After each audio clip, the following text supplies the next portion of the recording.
There are few things in life more satisfying than finally offing a baddie that's been tormenting you for several hours throughout whatever title you're playing. It's even more satisfying when that baddie is an utter piece of plops that completely deserves whatever fate you've kindly bestowed upon them. Some games, however, think they're really big and clever by giving their antagonists rather upsetting beginnings, so rather than a villain that's just bonkers or power-hungry, we end up with those who we start to feel a bit sorry for. Whether it's tragic loss, horrific torture, or other circumstances beyond their control that have put them on a dark path, we can't help but have a little bit of pity, even if their actions are beyond forgiveness. Fair warning, we are likely to enter spoiler territory here, so please bear that in mind before you go on. I'm Ben from TripleJump, and here are 10 video game villains with tragic backstories.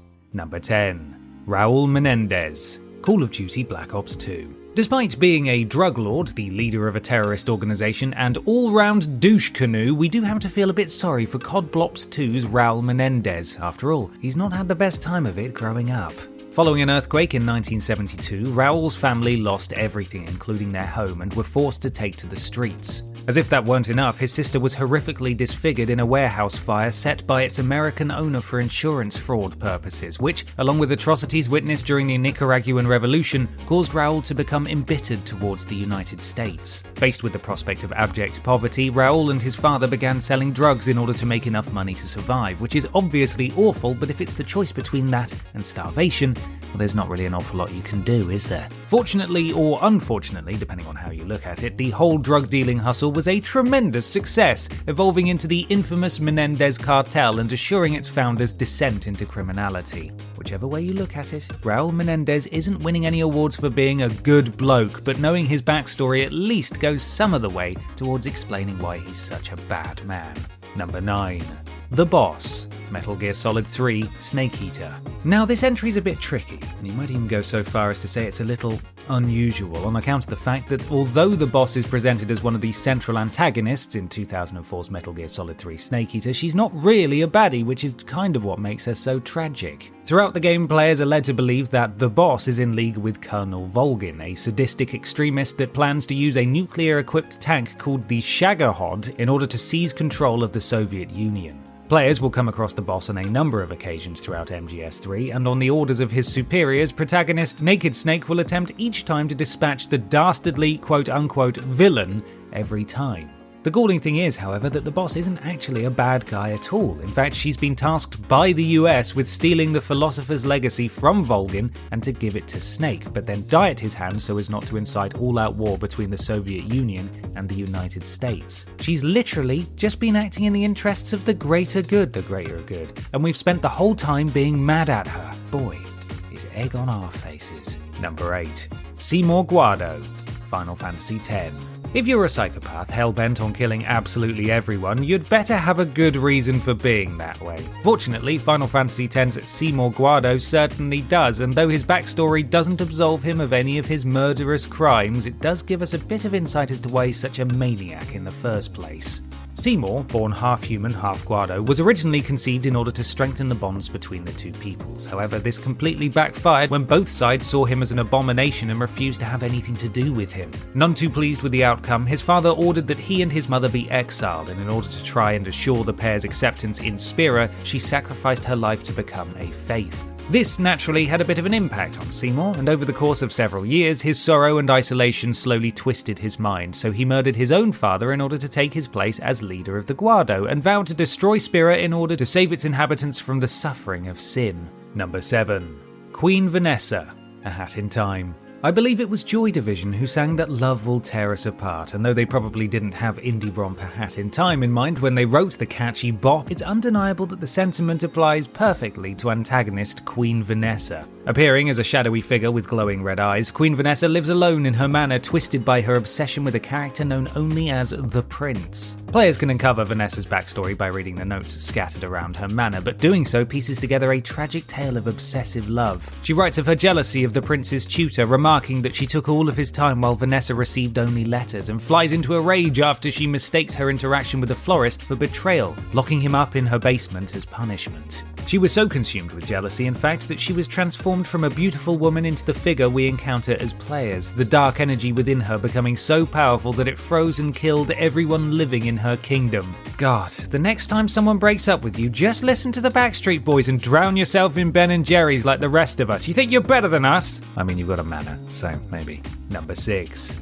QUELAAG, Dark Souls. There's probably no harsher fate in life than being mutated into a giant spider-like being with your own upper body fused onto the back. Perhaps being forced to play Shadow the Hedgehog, but the spider mutation thing is definitely a close second. Sadly, this was the horror that befell the Chaos Witch QUELAAG and her younger sister. When her mother, the Witch of Izalith, attempted to remake the first Flame, she and QUELAAG's 2 other sisters became the Bed of Chaos, one of Dark Souls' many bosses. In their attempt to flee, QUELAAG and her remaining sisters were transformed, their lower bodies becoming fused with giant demon spiders, though their sanity remained intact. Not sure how though, I think I'd go mad if my lower half became an arachnid, but I digress. When the player comes across QUELAAG, she is hostile, but this is only out of a desire to protect her sister who has become weakened and blind and into whose domain you have wandered.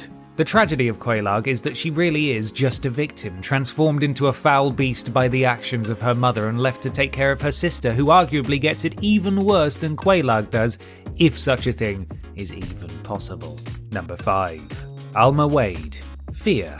I think it's probably fair to say that if you had as messed up of a childhood as the f.e.a.r. series ALMA Wade, then you might just find yourself committing 1 or 2 atrocities as well. To be clear, we certainly aren't condoning her actions, but we're at least a little understanding of why she is how she is. ALMA was relentlessly experimented on by the ARKHAM Technology Corporation, being forced to undertake test after test in order for them to better understand her psychic abilities. ALMA quickly found that she could use her powers to harm those around her, and was forced into a coma and imprisoned in a vault in order to prevent further incidents from occurring. Meanwhile, she was also impregnated against her will in order to try to create more psychic individuals just like her. When her spirit is finally released following a lengthy confinement and the death of her corporeal form, she's naturally none too pleased about her treatment and proceeds to take her bloody vengeance on anyone who dares to get in her way.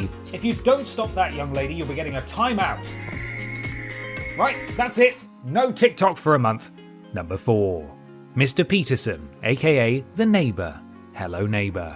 They say that grief can drive people to do terrible things, and that certainly is true in the case of the titular antagonist in Dynamic Pixel's 2017 survival horror, Hello Neighbour. Throughout the game, the protagonist, Nicky, does all that he can to break into the house across the street and unravel the mystery surrounding his neighbour's family after hearing screams coming from the basement. Through Nicky's nightmares, we find that Mr. Peterson is keeping his son locked in the basement. However, he's not doing so to cause the boy harm. In fact, the truth of the matter is quite the opposite. He's trying to protect him. Tragically, Mr. Peterson's wife was killed in a car accident, and in his grief, their son pushed their daughter from a roof, resulting in her death as well. Naturally, Mr. Peterson doesn't want any further harm to come to his family, and so keeps his son captive. This is, of course, not the best way to handle the situation, but considering the amount of pain that the poor guy has gone through, we can't really blame him for taking drastic measures in the name of protecting the remaining family he still has. Number 3.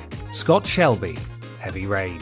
You wouldn't have thought it was possible to feel sympathy for a serial killer, let alone one that specifically targets children and drowns them in rainwater in order to test their father's love, but somehow, Heavy Rain actually had us feeling a bit bad for its main villain. After losing his eldest son in a traffic accident, world's saddest dad, Ethan Mars, finds himself at the center of the Origami Killer's latest game, in which he must complete 5 trials so that he might find his surviving son, Sean, before it's too late, all whilst trying to work out who is responsible for the kidnapping of the young lad. It turns out that, plot twist, private investigator Scott Shelby, one of the playable characters, has been behind the killings all along, but although his actions are reprehensible, they come from a place of utter tragedy.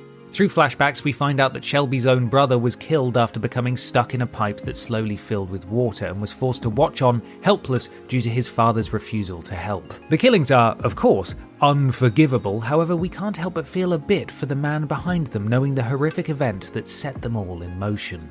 Number 2. Lady Arkham, Batman the Telltale series. Certainly, throughout the more mainstream portrayals of the Batman universe, we've always been led to believe that the Wayne family were a squeaky clean bunch who were the tragic victims of a heinous crime, and that they in no way deserved the fate that they were sadly dealt. According to Batman the Telltale series, however, this couldn't be further from the truth, and whilst no one deserves to die in the manner that the Waynes did, it turns out that there are some who weren't so sad to see the back of them. One such individual is antagonist Lady ARKHAM, whose parents were murdered by Thomas Wayne prior to the events of the game. Surely their crime was most heinous if it drove Wayne Sr. to commit such an atrocity, I hear you cry. Well, no, actually, because in this timeline, Thomas Wayne's a bit of a scumbag who has been having people wrongly committed to Arkham Asylum so that he can steal their land and wealth, and Lady Arkham's parents had the audacity to try and whistleblow the whole operation. From there, she's placed into the care of John and Patricia Vale, who subject the poor girl to frequent beatings and even lock her in a torture chamber for days on end. Congratulations, guys, you've created a Batman villain. Hope you're pleased with yourselves. Number 1. Lisa Trevor, Resident Evil Remake. The world of Resident Evil is jam-packed with monsties, zombies, and various wrongdoers, but none have a backstory quite as heartbreaking as Lisa Trevor. The daughter of George Trevor, one of the architects behind the construction of the Spencer Mansion, you know, all the weird puzzles and stuff, Lisa and her mother Jessica were invited to the mansion as guests of Oswald E. Spencer himself, only to be detained upon arrival and forced to undergo horrific experimentation at the hands of the evil Umbrella Corporation. Perhaps thankfully, the family matriarch was executed not long after receiving an injection of the progenitor virus. However, Lisa's body reacted much better, or worse, I suppose, to the infection, and she was forced to live on, her mental state rapidly deteriorating thanks to the virus and the loss of her mother. By the time players discover her, misshapen and mutated, she's already been subjected to torture and experimentation for the best part of 30 years, so there's little wonder she's less than friendly towards the STARS gang. Though it would have been lovely to see some sort of redemption for the antagonist, we can't help but feel that she was beyond anyone's help, and at least her death during the mansion's destruction brought her life of torment to a swift, if slightly explosive, end.